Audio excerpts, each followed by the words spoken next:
Good evening and welcome to Behind the Headlines. Today is Wednesday the 15th of June 2022. We are live, we are interactive and we're back after a couple of weeks. In this programme tonight we'll be talking about the Iranian threat as the Israeli Prime Minister Naftali Bennett gave an exclusive interview to the Daily Telegraph in which he said that the Iranian regime was close to completing its nuclear weapons program.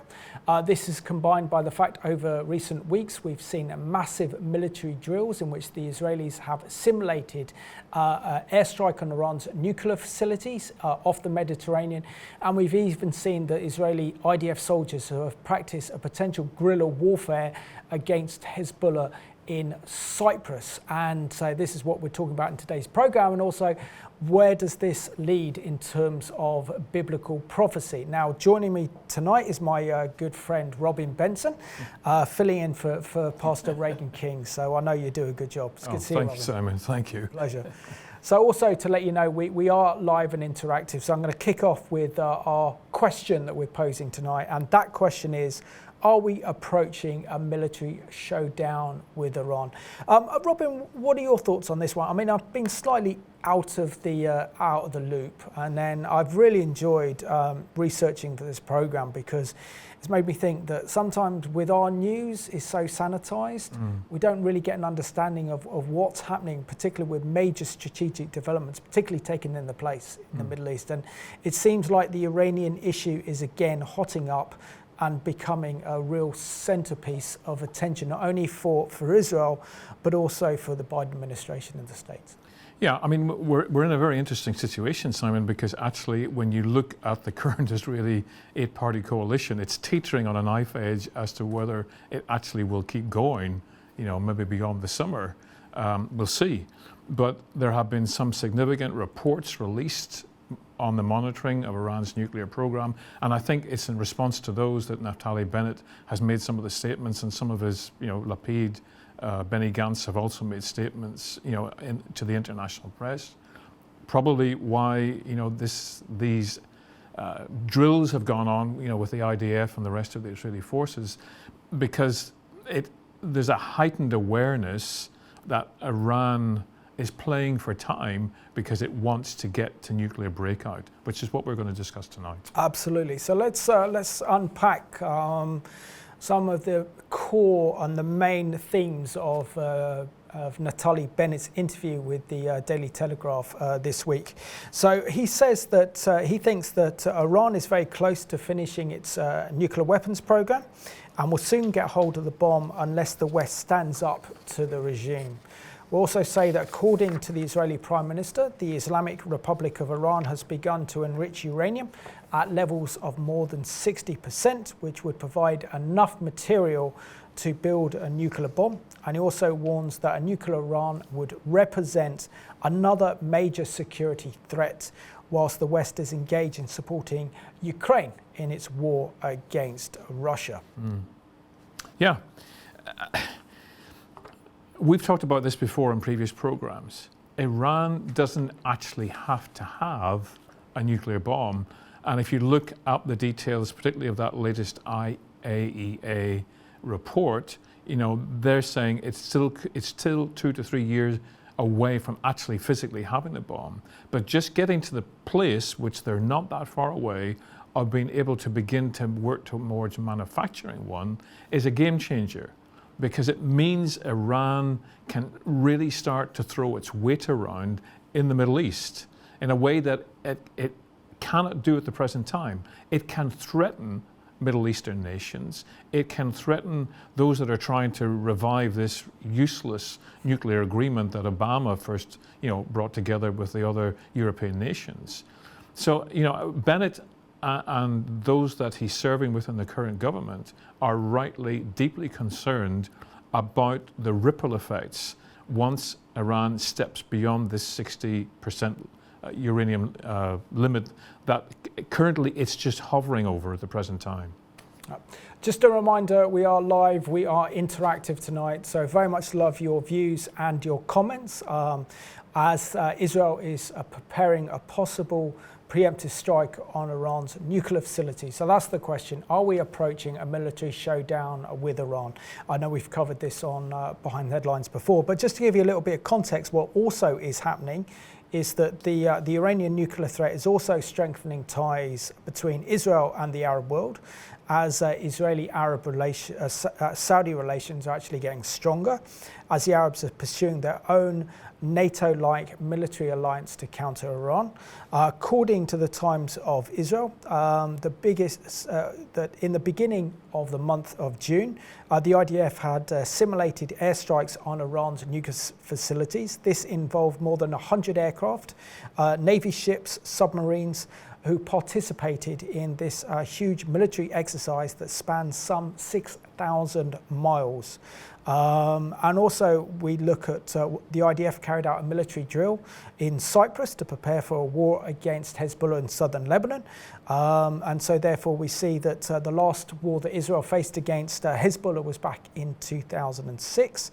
We see the prospect on the horizon of another regional war if Iran's nuclear weapons program is not stopped, and also see where does this fit into Bible prophecy. But before we delve deeper into this important subject, let's just remind ourselves of the menace that Iran is and what the Iranian nation represents under the leadership of the Islamic Shia clerics, and this is courtesy from the Israeli Defense Force. Iran, 1979. Following the Iranian Revolution, Iran became an anti-democratic, repressive theocracy. But the extreme Islamic ideology didn't stay within the country's borders. Over the last 4 decades, Iran has been strengthening its proxies across the Middle East, provoking violent instability and terrorism throughout the region. One example is Hezbollah. This Lebanese terrorist army is responsible for carrying out thousands of attacks both in the Middle East and around the world, and receives millions of dollars from Iran each year. موازنة حزب الله ومعاشاته ومصاريفه وأكله وشربه وسلاحه وصواريخه من الجمهورية الإسلامية في إيران. And they're not the only ones. Hamas, the terrorist organization ruling over Gaza. ودعمتنا إيران بالسلاح والعتاد والخبرات. The Palestinian Islamic Jihad. Iran's network of terrorist proxies threatens innocent people across the Middle East and around the world. The Iranian regime is dangerous for us all. It must be stopped.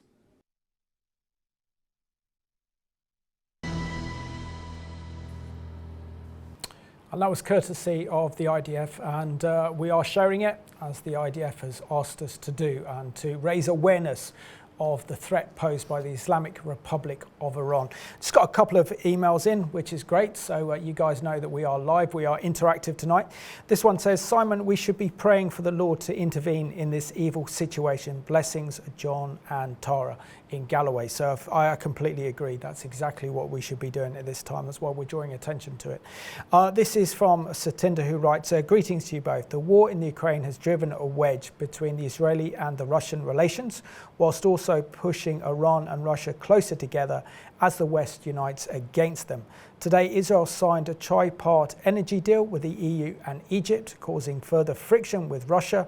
Although not imminent, we are seeing the Ezekiel 38 players getting into position, and an Israeli offensive against Iran could what ignites this powder keg. So far, Israel has been patient, but surely this is wearing thin as Iran is on the cusp of having nuclear weapons. So, Satinder, that's a great email, so thank you for this one. And we have Linda writes, good evening both. In view of what is currently going on, can you guarantee that Israel will be a target any day now? Gas, oil, cash are in high demand. Russia and Iran will have Israel on its sights, but our Lord is watching every move. Scripture in Revelation is like the daily paper, couldn't agree more. And all prophecy will come to pass. The Lord will keep Israel safe for his glorious return. And that's Linda in Wales, absolutely. I just want to go on a bit more, Robin, your thoughts on what Naftali Bennett said, because it's very rare that he's given an interview. He hasn't been as forthcoming as the Israeli Prime Minister Benjamin Netanyahu in outlining the Iranian nuclear threat but he's now making progress on that one. So essentially what he's saying here is that he says that Iran is dangerously close to finishing its nuclear weapons program and will soon get its hands on a bomb unless the West stands up to the regime. He's also said that Israeli officials saying that Western allies are waking up to the threat of Iran becoming a nuclear power. And Naftali Bennett has called upon Britain to keep the pressure on Iran's leaders, and this is what he says. He says, Iran is enriching uranium at an unprecedented rate and moving dangerously close to getting their hands on a nuclear weapon. He says that Iran is said to have begun enriching uranium at levels of more than 60%, which would provide enough material to build a bomb. Tehran denies it's building nuclear weapons. What are your thoughts on particularly the timing of everything that's going on? He gives this interview to the Telegraph now, wanting Britain to play a major role in supporting Israel. Well, of course, Britain is one of the partners in the negotiations that are going on to try and resurrect or revive, whatever expression you want to use, the failed JCPOA, the nuclear pact from 2015. I'm sure it's quite a coup for the Telegraph to have gained the opportunity to have the interview with Naftali Bennett, and it's fairly extensive. But, we face the situation at the moment where Boris Johnson has just come through a political crisis within his own party. We as a nation are facing, high prices on just about everything, like many of the other nations in the world. We are also, as one or two of the email folk have pointed out, we're also trying to support the Ukraine. So in many respects, Britain, like many other Western nations, is distracted, particularly with the Ukrainian situation at the present time. And I don't honestly know, in all honesty, I don't know what Boris Johnson and the UK government can do to really help the situation. Wonderful that Naftali Bennett felt he could reach out to our Prime Minister and our government to try and apply some pressure. But the reality is that the UK, Germany, France are all salivating at the thought of getting some sort of nuclear agreement in place because they know there's money to be made out of Iran. And Iran knows that too and is stringing the West along with these negotiations. So I'm not sure that there'll be any real effect from his plea. Wonderful that he felt he could make it, but I think it's probably lost in the quagmire of all the other things that the UK and Western nations are battling with at the present time. And I think in the end, it'll be the same story as we've seen multiple times. Israel will end up more or less going it alone with, maybe not in agreement from some of the Arab nations that they've built up good relationships with, maybe from the USA, although really with the current Biden administration, you have no idea how they're going to respond to anything these days. So, yeah, it's an interesting article, it's an interesting interview, it's an interesting plea. Whether it has any effect, time will tell. Yeah, I got a very special email here. This is from David White, and he says, "Hi Simon, you were missed at Nancy's funeral. It was a wonderful send-off to a devotee of Israel and the Jewish people. We'll miss her greatly, and the fellowship we enjoyed with her at the farm for many years. I didn't realise she had such a dynamic, beautiful voice." Was involved in educating, and she was a primary school teacher. We heard an extract of her singing. It was outstanding. You missed a great day. I'm sorry, I did miss a great day. And I just want to pay a tribute to Nancy, a very, very special woman who had a tremendous love and a heart for Israel and the Jewish people. That she had a farm, she opened it up to pro-Israel speakers to come and speak. She loved Holocaust survivors particularly and had a real heart for them, and just had a tremendous love for Israel, was loved by the local community, and her meetings could attract so many people around Newport and that area. So yeah, I'm pleased that the funeral went well. So I couldn't be there, and my heart goes out to her family and to her friends, and she will be sadly missed, and such a wonderful warrior for Israel and the Jewish people. So that's my tribute to Nancy. So thank you, Nancy, for all you've done, and you're with the Lord now and with him, and no doubt you'll be singing with King David. Right, I've got another one from Susan, who writes this. She says, if Israel attacks attacked the Iranian nuclear facilities, what would the result? Would they succeed? Would the Saudis and other Muslim friends support them or join their brothers? Would the Iranians really attack as soon as they can? This is a high-level jeopardy for the world. It's not being published very much, perhaps because of other troubles we are all suffering. Susan, well, potentially... Well, I think she's right. Yeah. I think yes, she's made a very valid point. I mean, the lady's made several valid points. What would be the repercussions? I'm sure we'll get around to discussing that, because there are very specific things that we need to look at. But we are distracted, and therefore, I go back to what I said already, that Israel may have to go it alone, but I really do think that many of the moderate Sunni Muslim nations, that Israel is fostering good relationships, particularly in the Gulf, will be quite relieved, either openly or secretly relieved, if Israel does attack and try to take out some of the Iranian nuclear facilities, because they too are in Iran's sights. Iran is trying to create a Shia Muslim crescent of control right throughout the Middle East. And that's why many of these nations are actually willing to work with Israel, because they're scared stiff of Iranian attempts to overthrow the government and replace it with something that is in league with Iran and what it wants to do. And this is the biggest driving force behind the Abraham Accords. Yes, very much so. And also we see the prospect that Joe Biden it plans to visit Israel, was due to visit Israel at the end of this month, but now looks like it's July, and he wants to come out with an announcement of normalizing relations between the Israelis and the Saudis. So, but behind the scenes is that Iranian threat that's edging this forward. This is what Mr. Bennett also told the Telegraph. He says that without pressure from the West, the Islamic regime in Iran could get their hands on a nuclear bomb very soon. The world must take a firm stance and tell the Islamic regime in Iran, no nukes, no sanctions, Iranian nuclear program won't stop until it's stopped.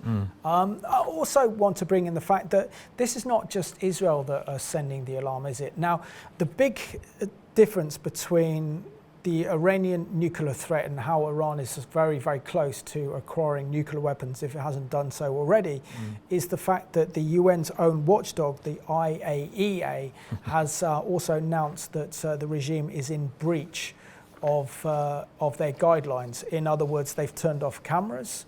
They're enriching more uranium than they're supposed to in this from the Iranian nuclear deal. And the UN's own nuclear watchdog is sending out a warning to the West about Iran. That didn't happen in Iraq in 2003, and that's the difference, and the world needs to wake up.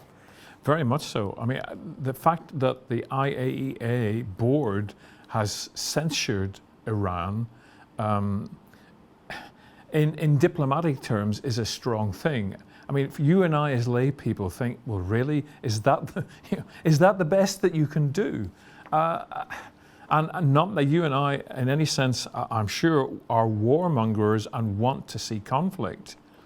But there seems to be in the West, and certainly amongst the UN and its associated agencies, this idea that you can talk your opponent into submission. And that is not the way the Muslim world does things. The Muslim world looks at through the lens of strength. And if you show weakness, they will keep pushing and pushing and pushing and pushing. The IAEA has come out with a report. I mean, I read through a 19-page sort of analysis of the report, which is obviously probably much longer, and it places was losing the will to live because it's so technical. And I'm not a physicist or scientist at all. But there are portions of it, that make it clear that actually the International Atomic Energy Agency really doesn't have a clue what is going on in Iran. Yes, because they've turned some of the cameras off. Also because new cameras or new memory devices that were fitted to the cameras that are already there, Iran is withholding the data that's stored on those, at least 27 of them. There are 40 others apparently in place, but we don't know, if the IAEA has access to those. So it is clear that Iran is running covert operations with its nuclear program and hiding stuff.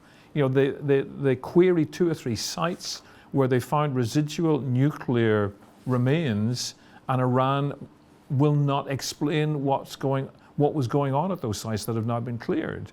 So we face a situation where the United Nations body that is there to govern the development and the use of nuclear energy has lost track of what is going on inside Iran.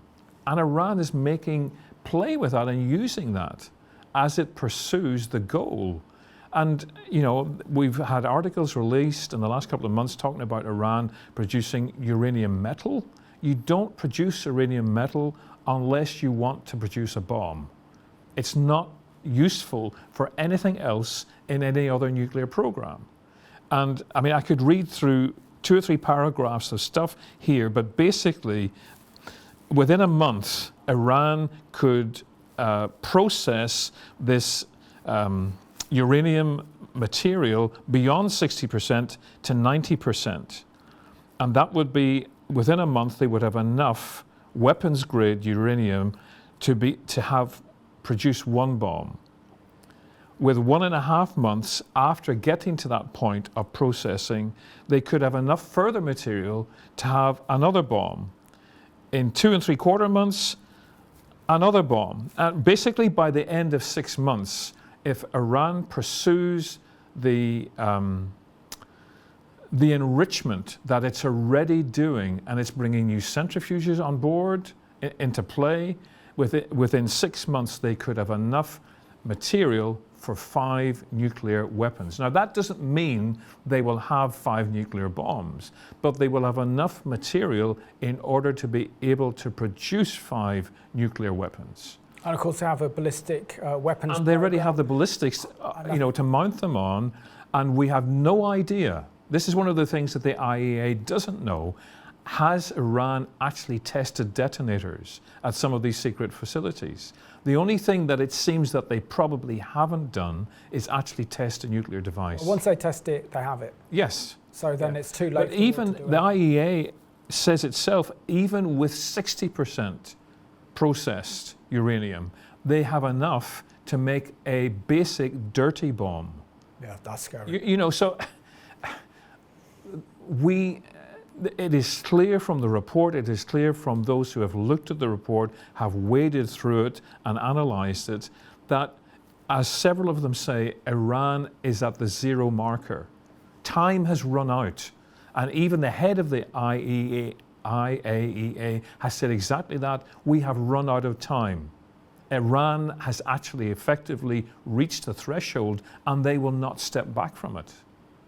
So, you know, now we begin to understand why Israel is mounting the pressure on Western governments to increase sanctions, to put whatever pressure they can on Iran. But honestly, I don't think Iran cares.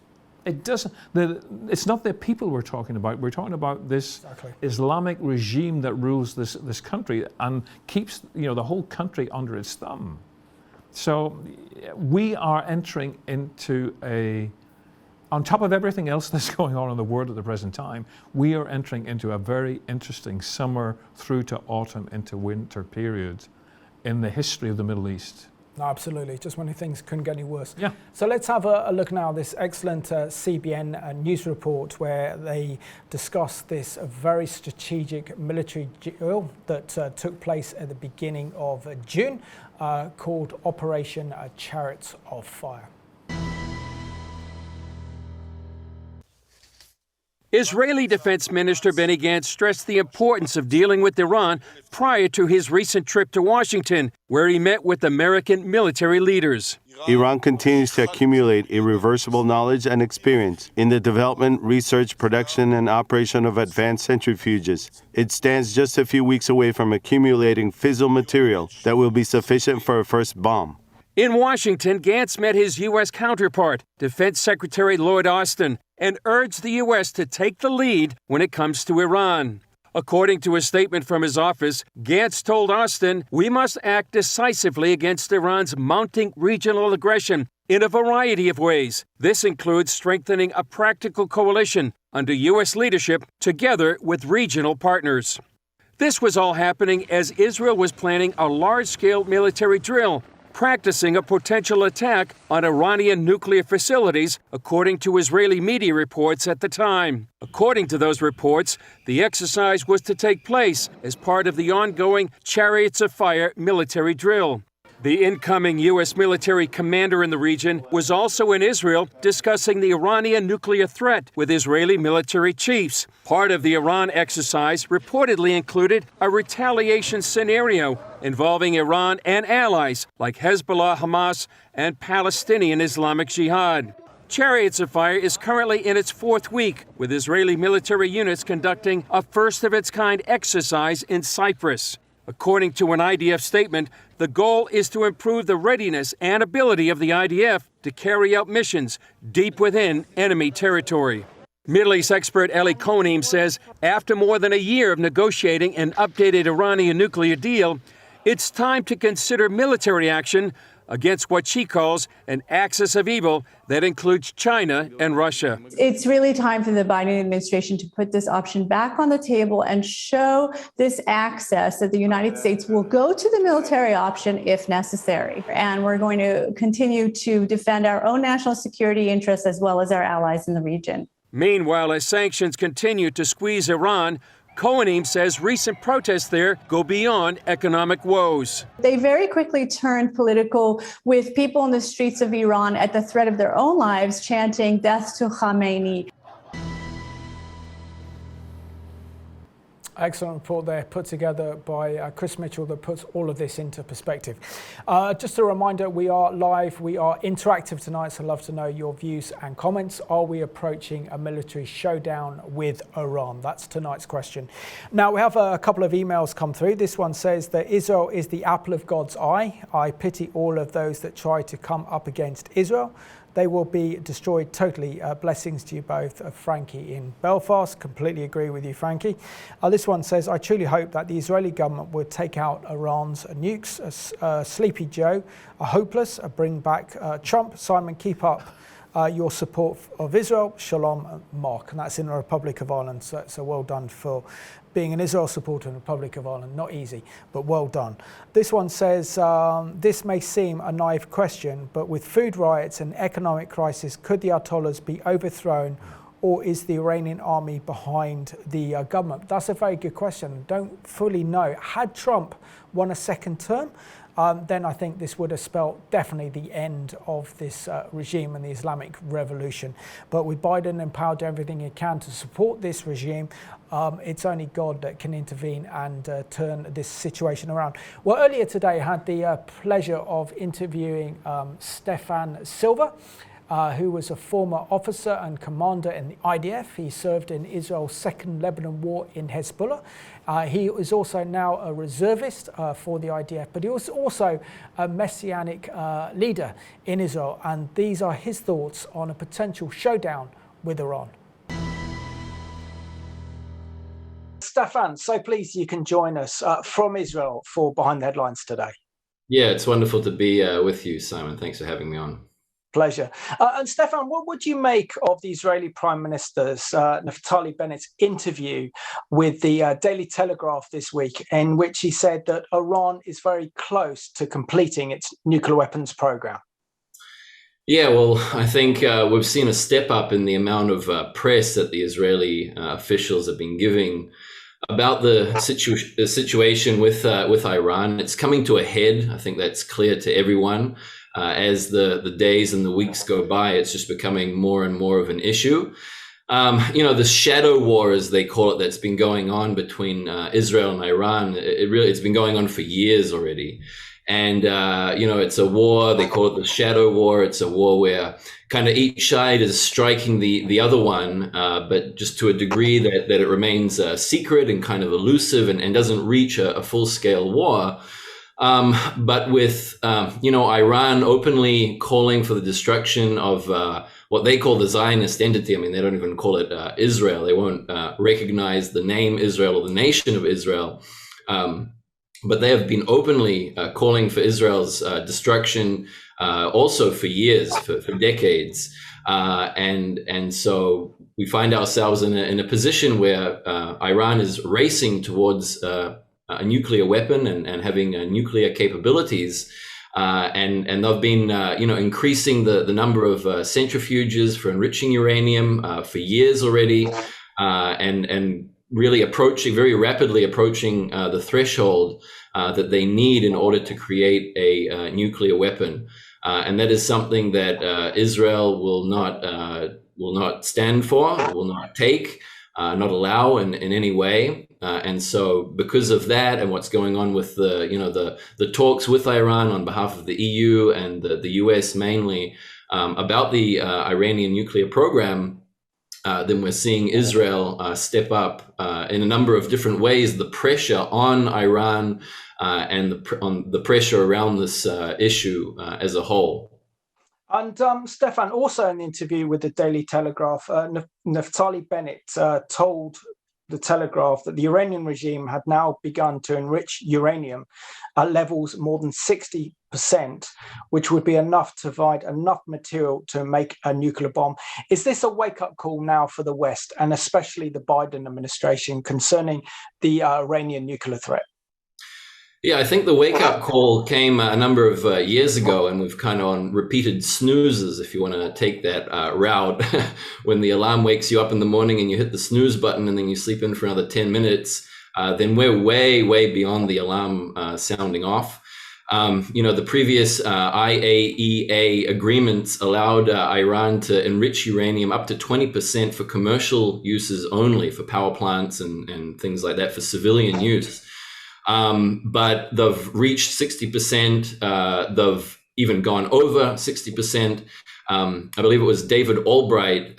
He's an ex-UN nuclear inspector who worked with the IAEA back in the 90s. He claims, according to his research and his understanding of the situation, that Iran has already reached the level that they have enough enriched uranium in order to create nuclear weapons. They haven't created the weapons yet, but the breakout time is zero, meaning he's actually claiming that they've already reached the level that they need of enriched uranium, so that when they decide we want to create a nuclear weapon, it's probably a matter of weeks to actually take the material and put it into an actual missile or bomb or whatever kind of device, strike device that they use, in order for it to be delivered to its destination, which most likely is somewhere in Israel. At least that's what they're looking to do. And so that's what the situation is right now.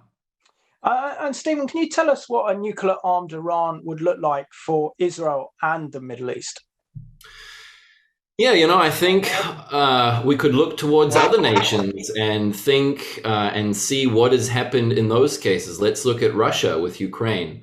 Let's look at North Korea and what's going on there. And when we see these nations, these bully nations who have nuclear capability, it becomes a problem because, like with North Korea, like with Russia, they feel like they have the power, and indeed they do have a lot of power. A nuclear nation is a very powerful nation. And we see that when they have that power, then they use it to their advantage for their agendas.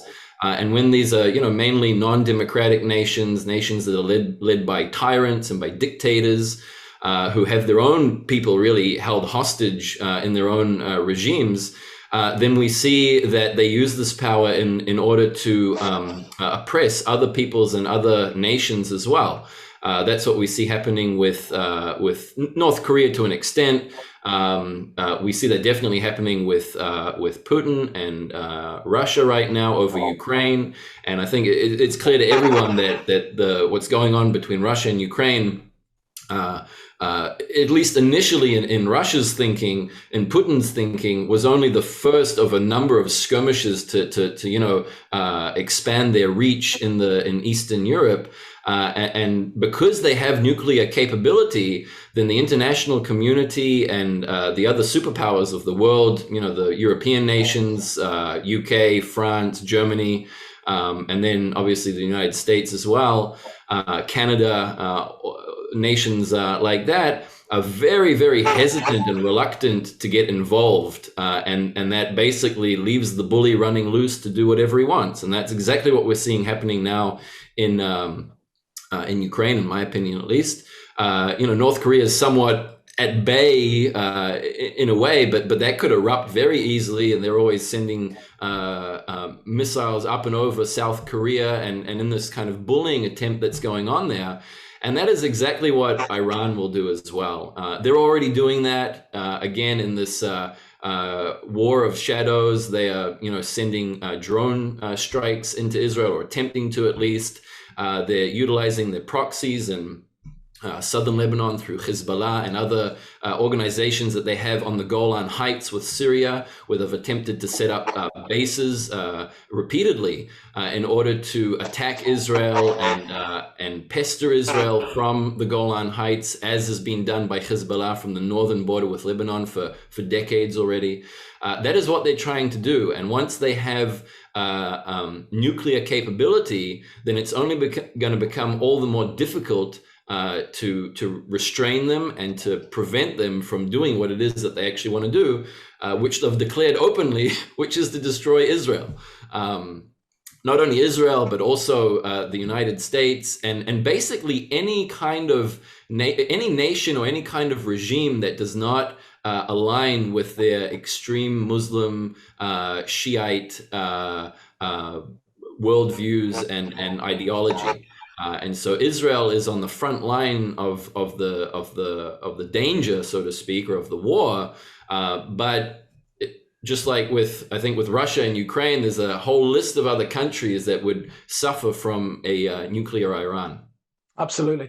And Stefan, can you share how the Iranian nuclear threat is pretty much the driving force behind this new changing developments we're seeing in the Middle East, kind of normalization of Israel within the region with the Abraham Accords, and the latest announcement by many Middle Eastern foreign policy analysts suggesting that Saudi Arabia could normalize relations with Israel in the coming months.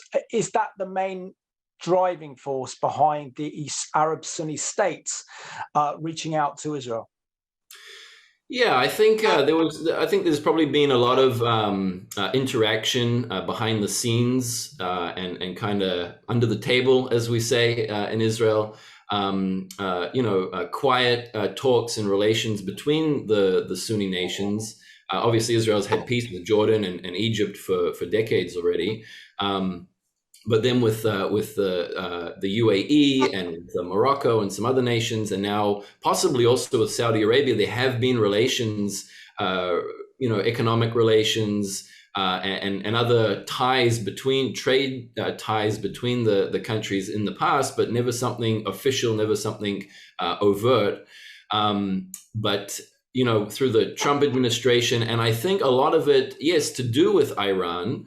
My enemy, the friend of my, how does the saying go? The enemy of my enemy is my friend, type thing. The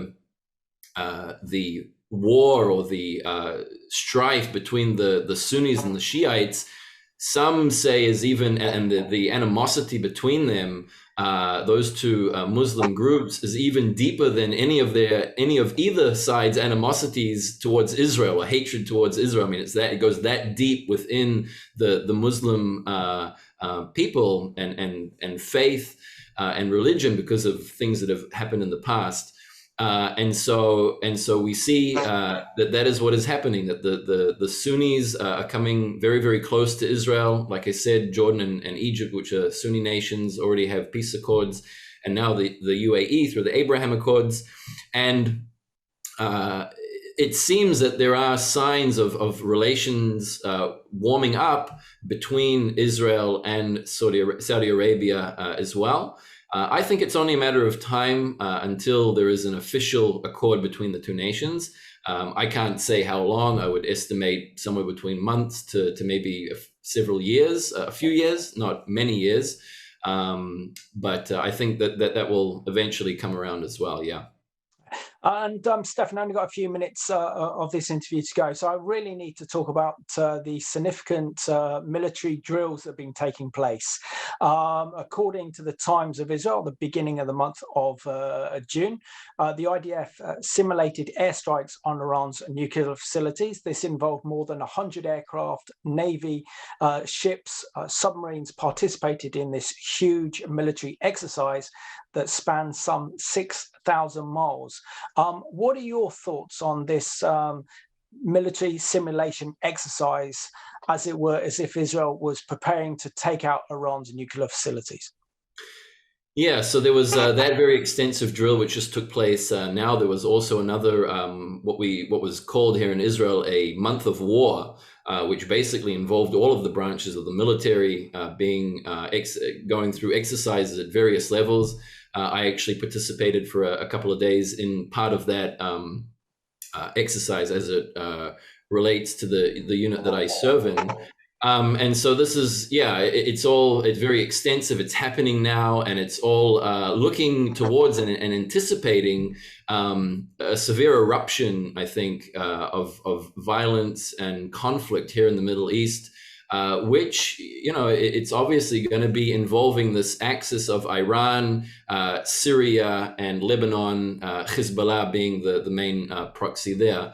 That's where it's going to be coming from. Russia's involvement, maybe Turkey, that's questionable. But that's the very clear axis, is Iran, Syria, Lebanon. That's where we see the flow of weapons coming from. That's where we see the flow of finances coming from. Obviously, that's trying to be sent down to the south with Hamas as well, down in Gaza. But that's what we see happening. I'm a big Top Gun fan. And one of my favorite movies growing up, watched it, I don't know, dozens of times probably, could definitely give you a lot of the script off by heart. And so obviously I saw the latest one, Top Gun Maverick, which I don't know if you've seen, Simon, but the whole storyline is about attacking a nuclear facility. And I won't give any more spoilers for those watching who haven't seen it yet. But when you see this movie and what they attempt to do there, and what they attempt to do, it's it doesn't seem so far. It doesn't seem so fictional or so far fetched when we think about what's going on in Iran now and what Israel is planning to do. And these plans are obviously in place. And it's just a matter of is the order going to be given, or I would say probably when is the order going to be given to strike and to prevent Iran from moving on. All of these things are building up towards that. I haven't seen the film. I do want to see it, but I haven't seen it yet. One thing I think we do have to bring in, because of what's happening with the absolute devastation of Russia's military with its badly timed aggressive invasion of the Ukraine, I think can rule out the imminent Ezekiel 38 and 39 war, because we can see that Russia's technology is some like 20 years behind that of the West, and probably 30 years behind Israel's technology.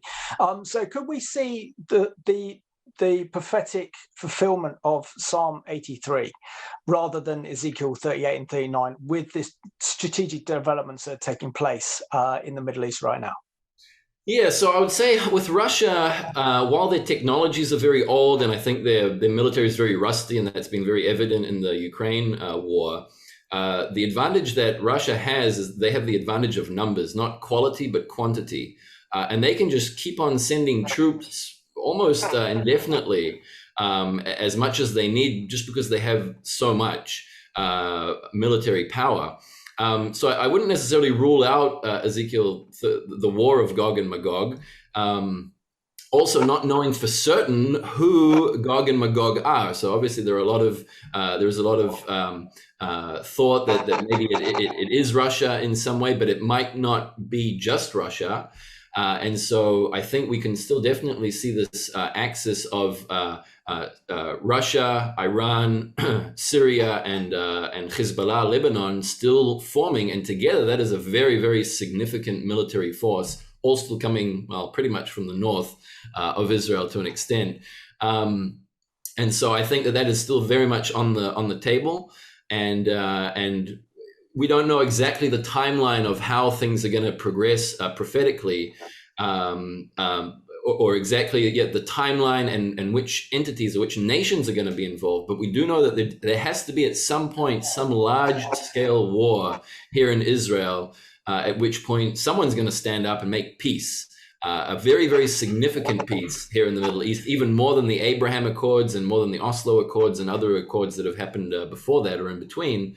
And so that has to happen. And I think it's all shaping up, again, to get to that point. I don't know that we're exactly there yet, but every day is a day closer. By the way, Russia just recently have issued a very strong no-no towards Israel because of the recent attack that was regarded to Israel on the airport in Damascus, one of dozens or hundreds even that have taken place over the past several years, again aimed at Iranian weapons coming into Syria and probably finding their way down either to the Golan Heights on the Syrian side or into Lebanon with Hezbollah. And so we may be seeing a change of approach there as well, where Russia has tried to remain more or less neutral, but perhaps we're seeing a change of tone and a change of regard now about that. So time will tell, but I think it's definitely still shaping up in that direction. And very appreciative of the opportunity to interview Stefan earlier today. He's also, his father is David Silver out of Zion Ministries, and I think he did a great job. Robin, I just want to read out a couple more emails before we can really unpack in the final minutes of this program where you think we are prophetically on God's prophetic time clock concerning what we're seeing in the Middle East right now. So this is from Edith from London, who writes, "Hi Simon, can it be possible that the IAEA really doesn't know the truth or that they are refusing to see the truth?" No, I think they do see the truth and they are very concerned. Number two, at least 2 years since I heard that Iran is just months away from making a bomb. Isn't this a risk of beginning to sound like a crying wolf too many times? I think I did a program on this on autumn and it was possibly then very imminent, but I think the evidence is the way that the Israelis have practiced these military drills. These are the biggest military drills, practice drills they've had in generations. So it indicates that something potentially could happen very, very soon. This one says, if the Ezekiel 38 war is prophesied, then shouldn't we simply pray for God's will to be done? Otherwise, I find your program unmissable. Keep it up. That's very kind. I think with Bible prophecy is a kind of key thing to pray in God's heart, and particularly when it comes to Moses. He prayed that if there was one righteous person in Sodom, that God would save the city.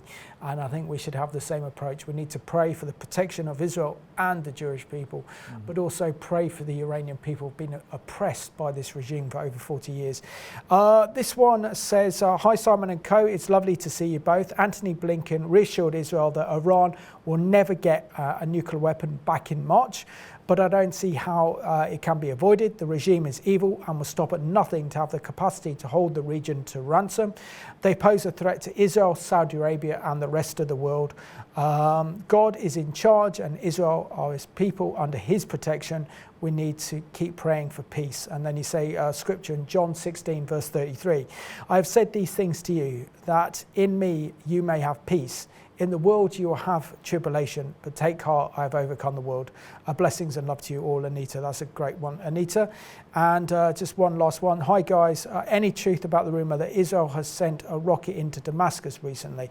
I'm afraid I haven't got time for that particular question, but Israel did attack the airport in Damascus because the Iranians were carrying laser-guided missiles onto passenger flights and ended up in the hands of Iranian Revolutionary Guards in Syria or Hezbollah proxies in southern Lebanon as well. In the dying minutes of the programme, where do you think we are prophetically? And do you think, Robin, that we could potentially now see a major regional war take place either this summer or into the autumn? I like what Stephen had to say. You know, we have to be very careful about timelines. Absolutely. Okay? But the way things are heading, the way information is coming out, the way concerns are being voiced, the way that Israel is doing stuff out in the open that normally she probably would keep under wraps, I think it's all pointing to the fact that Israel is preparing itself for conflict. No government in its right mind wants to enter into conflict, particularly not in that part of the world with all Iranian proxies that are dotted around, you know, most of Israel's borders. But Israel, the government of Israel, its prime responsibility is looking after the nation of Israel, looking after all of its people, trying to keep them secure. And multiple governments down through the decades, since Iran started to go down the nuclear route, have made it clear they will not, or they will do their best not to allow Iran to get a nuclear bomb, whatever the cost. And there will be a cost. Let there be no doubt. That doesn't mean that God won't intervene, but God uses Israel often as his means of stopping other nations doing certain things. You know, we look back through the history of the people of Israel in the Old Testament, the Hebrew Bible. God used them in specific instances, and he may do that again, or he may sovereignly intervene. We don't know, but we have to be prepared for one or the other, or maybe both. And that, you know, several folk who've emailed in have talked about, and is, you know, the Ezekiel 38-39 scenario. It's interesting, I was just listening to a message on that this morning, having read through the 2 chapters, knowing that we probably would discuss them this evening. And I can't pull out all the verses, but if you, between verses 7 and 13, there are several references to the Jewish people living securely and at peace in on-walled communities. Well, that's not how Israel is today. You and I visit Israel, you know, if we go to any of the communities, particularly in the so-called West Bank, you go through security checks. There's security checks everywhere. So Israel is not in that position. But maybe in order to get that position, where this part of Ezekiel 38 actually is true, that Israel, the Jewish people, are living securely, maybe it's going to take a major conflict with Iran or associated nations in a way that actually knocks them out of the equation altogether. And then we really, it has other ripple effects, but we actually see an even greater benefit from the Abraham Accords, with other Sunni nations coming into it, and the whole, that part of the Middle East just exploding economically because real peace has been brought. But then that then sets the scene for the coming of the anti-Messiah onto the scene, probably. But I mean, you know, we would take another program to discuss all of that. I'm just trying to make the point that Ezekiel 38 and 39 are talking about Israel living securely. They don't. So I don't think we're anywhere near 38 and 39 at the present time, but we are heading towards a conflict. Absolutely. I think that's a great analysis, is one that I personally believe in as well. And also the prospect of Russia now leading an Islamic Confederation of Nations when the third of their army has been decimated in the war in Ukraine. I can't see that happening anytime soon. But also I think it's important to note as well that if Israel does carry out airstrikes on Iran's nuclear facilities, there will be a massive backlash. Oh, there will be. Hezbollah, all the other associated allies will be, will come down on Israel with a ton of bricks. Robin, thank you so much for your contribution to the programme tonight. Really great to see you, and thank you very much. And I want to thank you for watching this live edition of Behind the Headlines. It's great to be back, but I think we need to pray and intercede for the peace of Jerusalem, because if Israel goes against the Iranian regime and targets its nuclear facilities, there is a high likelihood that Israel will do this alone. The international backlash will be horrendous against Israel. We'll probably see the biggest wave of Jew hatred we've ever seen on our streets around the world. We know that Hezbollah and Hamas will respond with rockets and missiles, and this is something that Israel is preparing themselves. So we need to pray for the peace of Jerusalem. So we thank you for watching tonight's edition of Behind the Headlines.